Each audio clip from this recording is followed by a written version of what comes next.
Right, so last time we talked about payables and purchasing, and in this session we're going to move on to the general ledger, talking about separation of duties and sensitive access risks.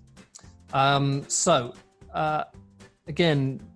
you know, some of these might seem really simple, but in practice, they can be quite complicated. And as we'll find out, the general ledger is definitely one of those. So, Jeff, in our first example, and this is one that always concerns management when I speak to them about it, is the ability to enter journals and be able to post a journal entry. So could you, again, might seem obvious, but could you talk to that a little bit about why we look for that and some of the things that you see out there? Right. Yeah. So that's from a process perspective, that is definitely a high priority for organizations. Certainly, it's a very high risk activity from a transaction, from a external audit perspective. Is the risk really is the ability to create a journal entry that isn't properly authorized. So somebody often enters it. So you could have a natural segregation within role design, where a group of people have the ability to enter journals, and then a separate group of people have the ability to post journals, and the people that are posting the journals are reviewing the completeness and accuracy and the supporting details to be able to make sure it's a valid journal entry, so to speak. And then so they post those. And then of course there are systems that also have the ability to automate that workflow approval process.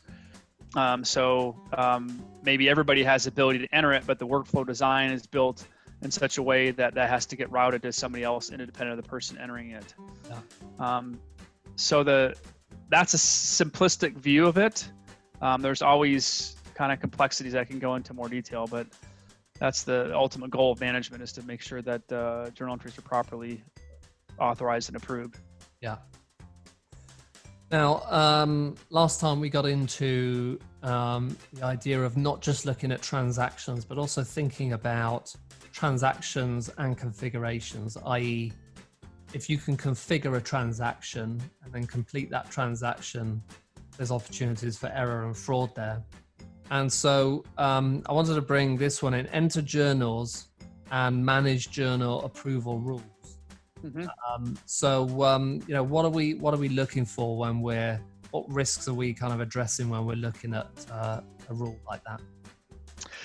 Yeah, so that's a pretty common IT application control. So anything that influences the design of the journal entry workflow. So it could be the workflow design itself, or something as simple as an authorization limit that somebody has, based upon their job or position.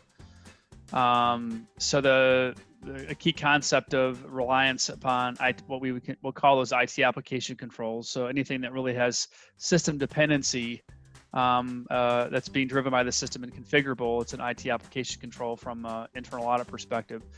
So the key there is to make sure that like you said, the transaction and the configuration isn't managed by the same person.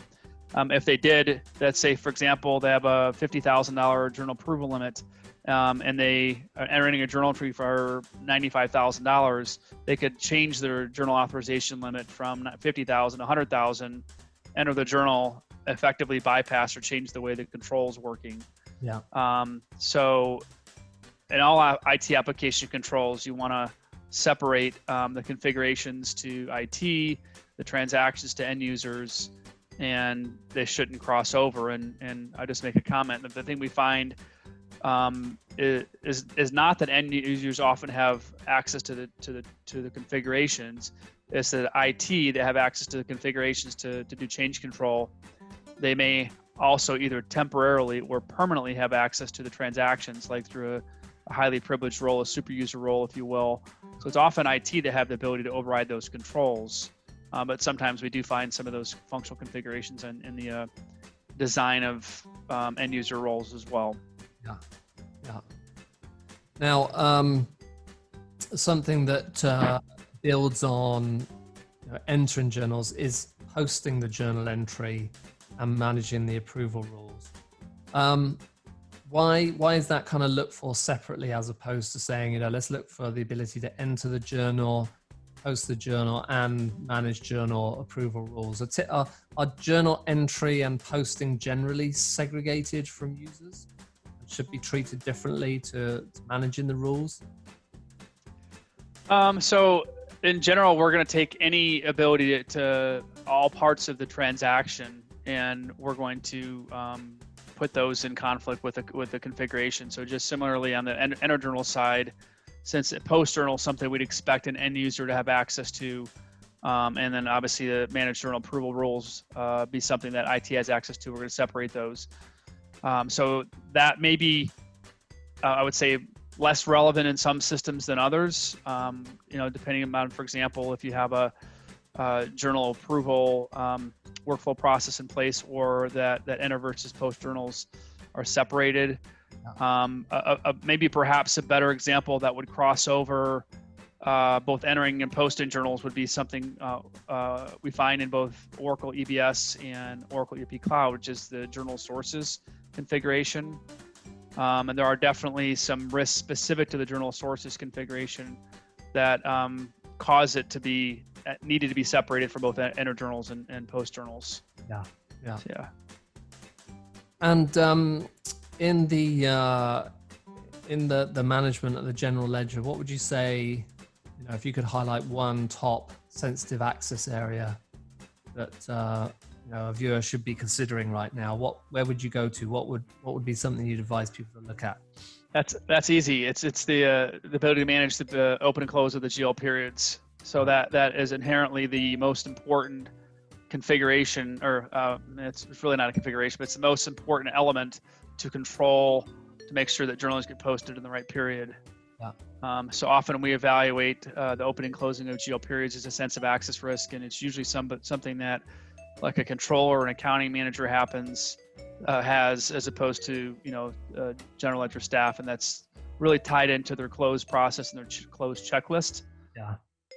So you could say the same thing about periods in other areas. Sometimes that's being managed by a senior level finance person on the accounting side. Sometimes it's managed by the module leads, like a payables manager. But same concept, is you want to make sure that those are not widely available to everybody, because of the sensitivity of the activity. And I've always seen, in the work that I've done, I've seen a lot of people interested in the ability to open and close accounting periods and post those journals, for fear of someone reopening a period and backdating a journal into that period. So excellent. The general ledger is definitely one to watch out for. Absolutely.